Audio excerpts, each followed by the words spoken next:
Actually, we didn't have any end shot at all against NIP until like the first overtime. So I can't say it worked. Yeah, we didn't did anything to trying to beat them. We just played our game, our strats, and it worked.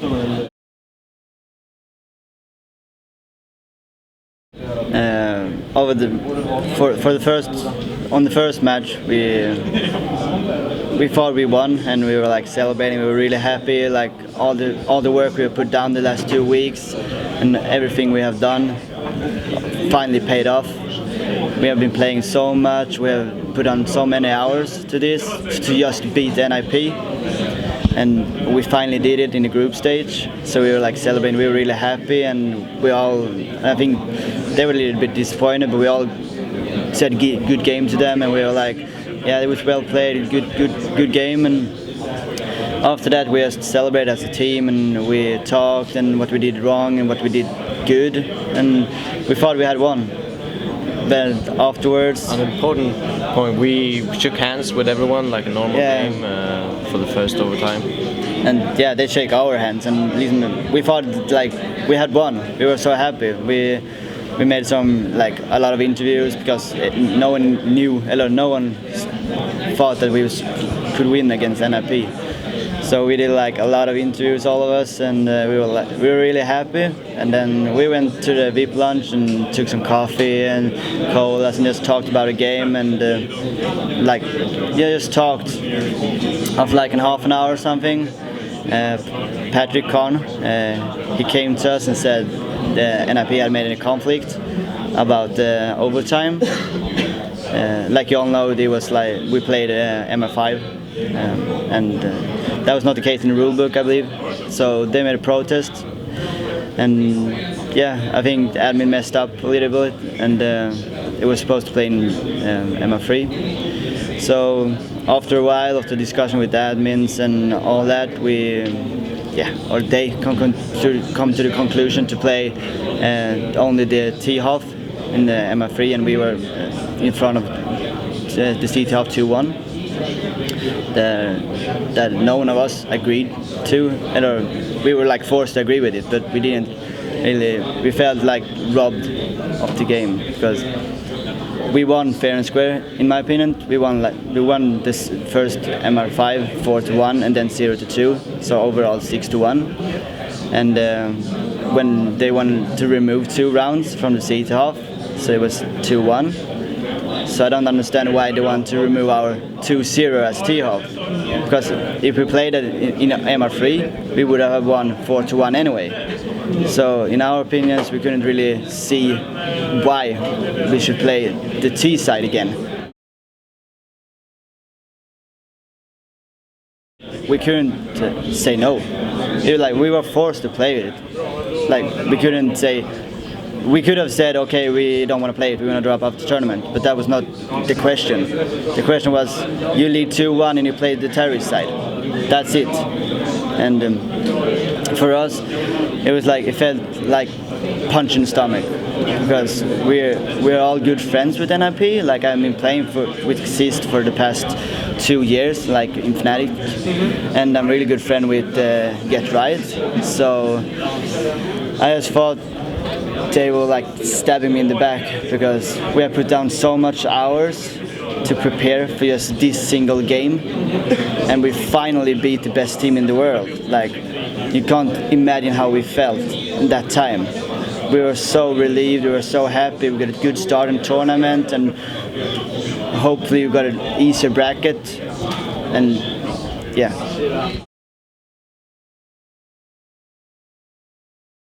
The thing is, well, before, like, during the discussion of the new overtime, we felt like they tried to rob us and get a second chance to beat us, so they ended up in number 1 and get an easier bracket, because that's what we felt. Because in our heads we won fair and square, we're like 4-1, even how the MR3 or MR5.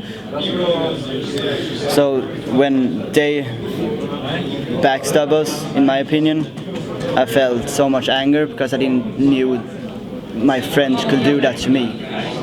Because like I said, we have been friends for so long.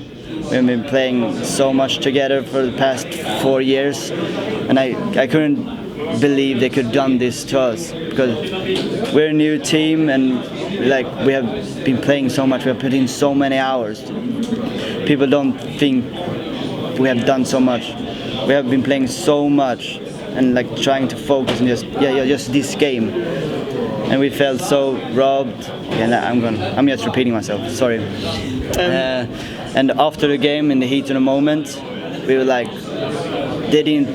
there was no sportsmanship over it, because we just felt anger and relieved, and the heat of the moment we just couldn't. I couldn't just say, "Good game, my friend," like I should have. When if they put a knife in your back, it's really hard to just see past that. So I couldn't do it just in that moment, but like after 10 minutes afterwards I could have done it, because just in that moment I was so angry, and yeah, I was just angry. I wasn't really that happy because I was just angry.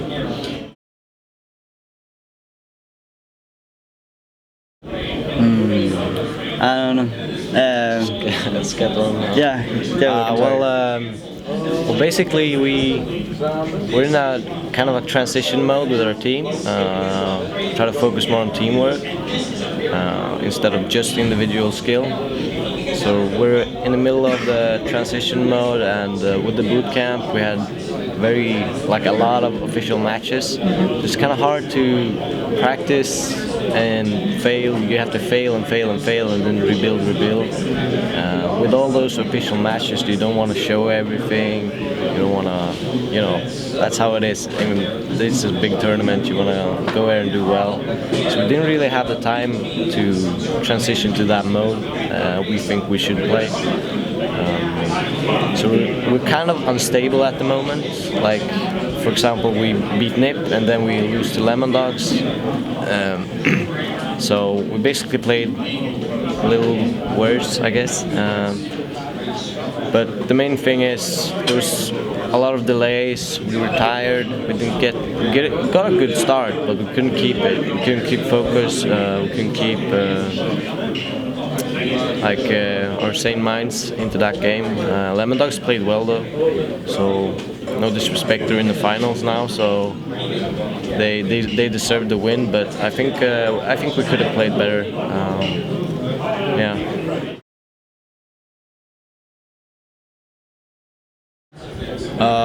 I think you have to mash up performances overall. Like if NIP loses a tournament to, for example, Virtus Pro, like in the past, I didn't see Virtus Pro being the best team in the world, even though they beat NIP and took the tournament. So I still see us pretty strong. Of course, Lemondogs beating us puts them higher up the scale. I still think that us playing a good game is a stronger team. Not by much though, they're still very strong. So I still see us as number 2.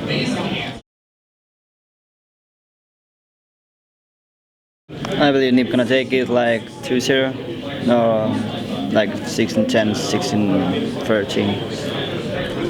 I mean, I think it's going to be good games. I'm not sure if NIP really have anything prepared for Lemondogs. They could surprise. I don't think they've checked Lemondogs out that much, so I guess they could surprise. But I still predict that NIP is going to take it.